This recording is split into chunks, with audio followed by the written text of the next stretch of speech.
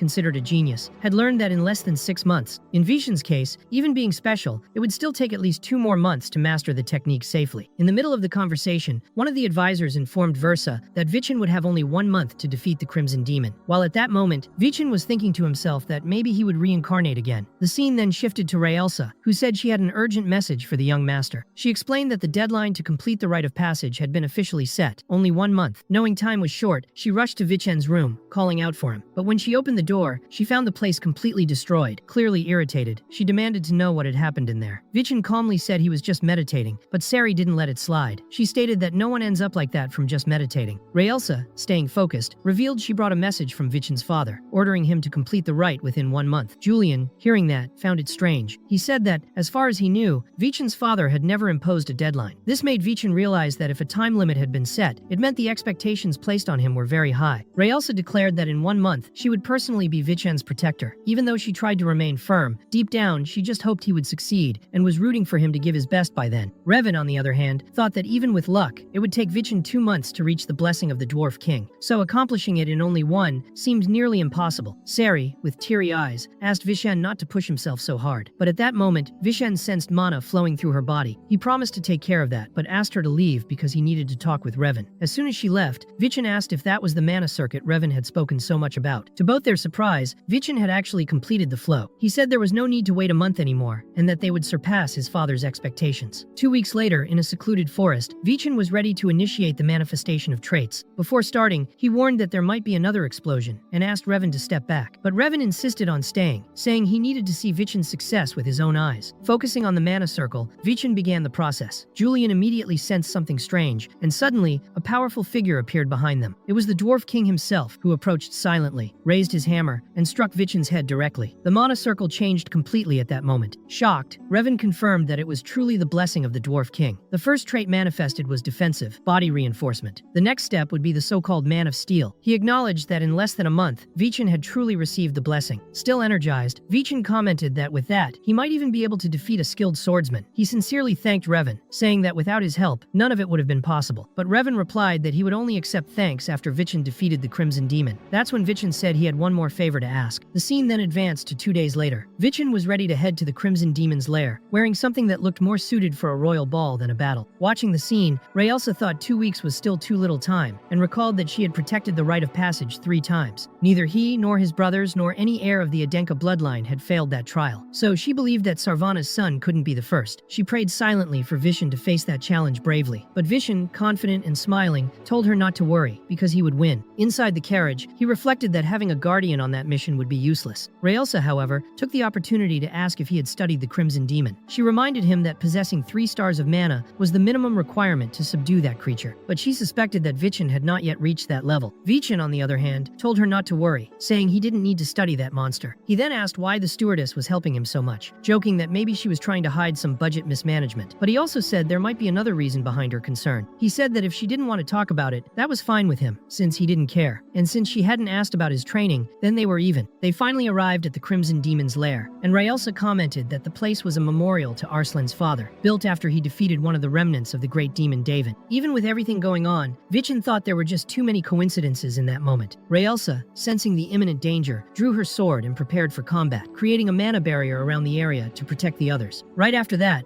an imposing creature appeared before Vichen, and he, with his usual mocking attitude, told her to pay close attention to what was about to happen, because he was going to prove himself as a true member of the Adenka bloodline. Julian suggested he use the way of the sword, but Vichen replied that if he created distance, it would only give the enemy an even greater advantage. Without hesitation, he charged straight at the Crimson Demon, starting an intense battle. He knew that against a long-range opponent, the ideal was to close the distance. Raelsa, watching everything, was impressed. It was the first time someone had identified the Crimson Demon's weakness so quickly, as if Vichen had faced that type of creature before. During the fight, he acknowledged that the mark left by the Dwarf King was working very well, but he understood that it was only a foundation. He needed to use it as a base to find the true way of the sword and improve his swordsmanship. During the battle, Vichen retreated for a moment, noticing the creature's aggressive behavior. He imagined that for it, staying on the defensive had been exhausting. When the Crimson Demon launched an attack, Vichen saw several openings in its posture, making it easier to read its movement. movements. Taking advantage of the moment, he activated his swordsmanship skill, combining it with body reinforcement. With that, he managed to cut the demon's body in half, leaving only the creature's core. However, Raelsa thought that Vichin still didn't know that it wasn't possible to defeat a crimson demon with just one strike. Those demons had 2 lives. Thus, the creature tried to attack again. Vichin dodged at the last moment, realizing that the demon seemed to be the same one from 500 years ago. Even so, it was now even faster. Furthermore, its appearance had changed significantly. Raelsa, alert, remembered that a revived crimson demon became extremely furious, which increased its strength and speed. Vichin, sensing the gravity of the situation, noticed that the escape route through the wall had been blocked. Julian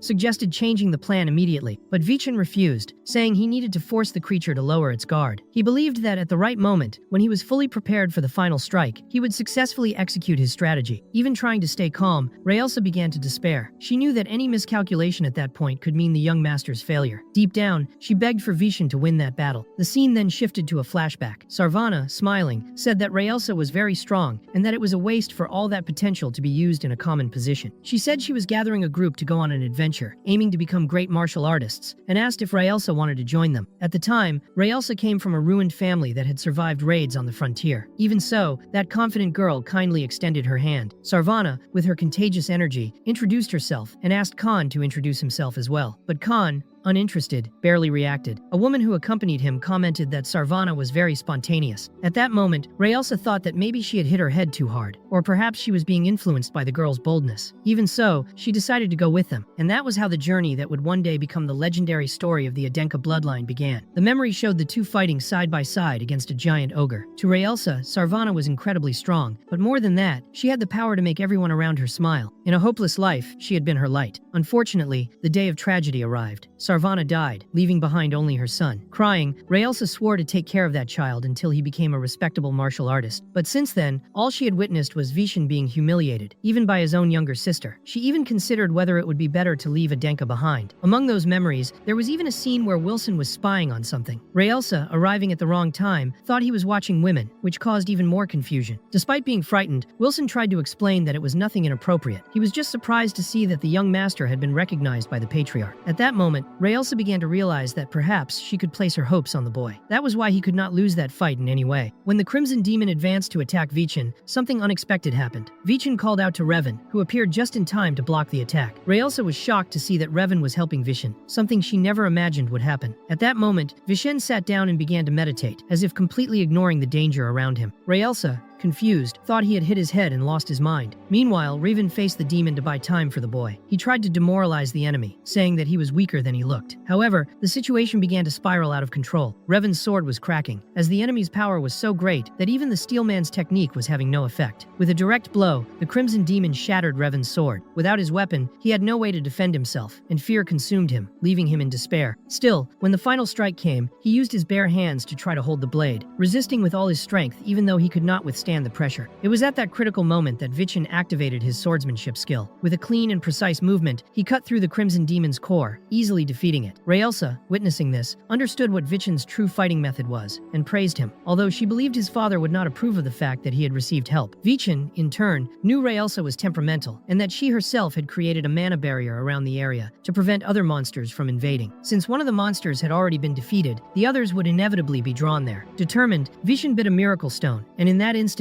his aura changed completely. He felt that he could only use his skill twice with that energy, so he needed focus and meditation. He mentally asked his body to withstand the pressure, for he knew that the Crimson Demon's core opened during its recovery. Facing an opponent with so many openings, he could easily find the weak point. With that, Vichin split the core of the second Crimson Demon, which left Raelsa relieved to see that he had succeeded. However, the effort had been extreme. The former warrior known as the One-Armed Man spat blood. He was exhausted, barely able to stand. He recognized that without the miracle stone and meditation, he would not have won. To him, the true victor was the one who remained standing until the end of the battle, which was why he refused to fall. But he had barely finished this thought when a gigantic summoning circle appeared on the ground, drawing everyone's attention. Raelsa was alarmed, as there was no record of that kind of magic. The surrounding stones came together and formed a massive artifact guardian. Raelsa suspected that the creature had been created, along with the ancient temple where they were. She tried to communicate and asked the guardian to show respect for the Adenka family, but the creature only roared in her direction. Realizing it was an extremely ancient entity and that it could not be controlled, Raelsa ordered everyone to step back immediately. She then activated her 7th degree swordsmanship skill and, with the powerful strike called Northern Breath, managed to freeze the creature with surprising speed. Revan, extremely frightened, wondered if that was truly the power of someone with 7 stars. Vishen, exhausted and nearly fainting, launched an attack seemingly into thin air. Everyone found the action strange, but Raelsa noticed he was trying to strike a small creature, a fly that was holding the Guardian Stone. She then activated her blessing trait of the Milky Way Wanderer, and using the Snow Steps technique, sliced the fly in half. Even so, she was impressed. Vichin had detected something even she had failed to notice. Right after, Vichin noticed the Guardian was protecting a chest. When Raelsa opened the chest, she found inside a dragon bone, a relic that seemed to belong to the founder Aslan. Julian, observing the discovery, explained that the bone was a rare and invaluable ingredient. Vishen, reflecting on it, believed that it was precisely because of this treasure that Aslan had created the rite of passage at that location. Overcome with emotion, Raelsa knelt before Vishen. She said that among all members of the Adenka family, he was the one who found the relic, so the bone rightfully belonged to him. However, Vichin replied that this kind of spoils belonged to the family, and if anyone discovered it, Raelsa would be in serious trouble. Even so, she insisted it was something she could give him. With a gesture of solidarity, Vichin broke the dragon bone in half and gave one piece to Raelsa, saying he had only managed to obtain it thanks to her help. Raelsa was very happy and sincerely thanked Vichin. The scene then shifted to the burial site of the Adenka patriarchs, known as the Cemetery of Swords. There, Raelsa reported that Vichin had successfully completed the rite of passage. Khan stated that it should be reported to the presbytery, but Raelsa explained that what she had to say was even more important, so she went directly to him. She told them that Revan Adenka had risked his own life to block the Crimson Demon's attack, thus protecting young Vichin, who later managed to subdue the demon. Canton commented that the demon was too strong, and that Vichin had only won by using a trick, but Raelsa clarified that he had later defeated another Crimson Demon entirely on his own. That revelation visibly shocked Khan. She continued, saying that Vishen had also discovered a dragon exoskeleton left by the founder Aslan, and that he had shared half of that relic with her. Owen, surprised, asked if that was true, and Raelsa confirmed it. Then the patriarch asked her to break the dragon bone right there. Raelsa tried, striking the bone with her sword, but nothing happened. She then activated her skill known as Northern Breath, but still couldn't make a single scratch. Khan commented that only a first-class blacksmith could break a dragon skeleton. He then looked at his father's grave and thought that his time was approaching. He asked Raelsa to take care of Vichin, as the boy showed extraordinary talent. The scene shifted to Wilson, who was crying. He said the young master needed to rest, and asked if it was really necessary to go to the Crimson Fortress, as the place was full of terrifying monsters and even more fearsome martial artists. Sari, in a mocking tone, questioned if the famous back alley gangster was scared. Meanwhile, Vichin commented to Julian that he hadn't yet noticed the mana flowing through Sari's body, and Julian admitted he didn't sense anything from her. Vichin then revealed that he had seen a flow of mana in her body, similar to the one from 500 years ago. Curious, he asked what Sari's surname was, and she answered Hisley, from a ruined family. Vichin said he already suspected as much, since she had a magical body. Quickly, the former one-armed warrior, who was no fool, began to show interest in Sari's special body. Julian commented that he had never heard of anything like a magical body, and Vichin explained that the Hisley family had deeply studied mana and the physical body. They were responsible for the discovery of the celestial exoskeleton, and all members of the family possessed a rare ability known as a magical body, very similar to the celestial exoskeleton. Vichin believed that if these abilities still existed, they could prevent the death of the celestial exoskeleton. He then asked Sari if any elder from her family was still alive. Sadly, she replied that her grandmother had passed away, and that she was the only remaining member she knew of. Julian couldn't understand how such a powerful family had been ruined, and Vichin suggested that it might have been the work of the Samian family. Julian remarked that if someone wanted to hide the secrets of the celestial exoskeleton, they would also need to silence the manufacturers, in other words, the Hisley family. However, Sari revealed that she had known one more member of the family, Vichin's mother, Sarvana, who was also a Hisley. This revelation left Julian very impressed, as it was the first time he had heard of it. Vichin was also surprised, as he didn't know about that family connection. Sari explained that Sarvana's name was probably forbidden from being mentioned, since Khan always showed sadness when it was brought up. They reflected on how Sarvana had helped many people, including Raelsa, who only managed to enter the Adenka residence thanks to her direct support. Everyone there began to recognize that Vichin's mother was an incredible woman. At that moment, Raelsa appeared, saying that Revan wanted to speak with him. Outside, Revan was saying his goodbyes. He said that since they had defeated the Crimson Demon, there was no longer a reason for him to remain there. However, Vichin, always bold, asked for one last favor, that Revan investigate the Hisley family from 500 years ago, as he believed the records had been manipulated. Revan accepted the task and promised that they would meet again. As they said goodbye, Riven said he would grow stronger so as not to embarrass Vichin the next time they met. Later, Vichin spoke with Raelsa and said he had heard his mother was very kind. So, before entering the Crimson Fortress, he asked her to train him. Raelsa wondered whether the loyalty she had felt towards Sarvana could now be transferred to Vichin, but unfortunately, she was not able to hear Sarvana's answer. Raelsa then told Vichin that she wouldn't be gentle with him, to which he replied that he was counting on that. The scene then shifted to the training session. There, Raelsa explained that he could learn a trait even without mastering the imaginary. But to do so, it was necessary to have a mana circuit with a special characteristic. She then picked up a sword, and Vichin commented that she hadn't used that sword during the rite of passage. However, Raelsa explained that Vichin would only face the Black Moon when he was worthy. He had only 5 months to enter the Crimson Fortress, and if he could wound her at least once, she would grant him a trait. Vichin asked if she hadn't seen his fight with Revan, and warned that she might lose an arm too. But Raelsa asked if he really thought she was like Revan, and that intense look in her eyes scared Vichin so much that he reflexively launched an attack. Raelsa, however, stated that she also knew the way of the sword, so it wouldn't be easy to hit her like that. Her expression was terrifying, as if she was about to kill someone. Alayton commented that since Vichin was a friend of Father Dulan, they could count on his help if needed. The scene moved to 1 week later. Even after days of training, Vichin continued to be humiliated by Raelsa, unable to respond to her attacks. She decided to end the training that day, noticing he was exhausted. She saw that her sword was about to break again, and had already lost count of how many swords she had changed that week. Grumbling, she said she would have to complain to the blacksmith. She went to the family's arsenal and said it would be a problem if bad swords continued being supplied to the Adenka house. There, the family's blacksmith, named Hansen,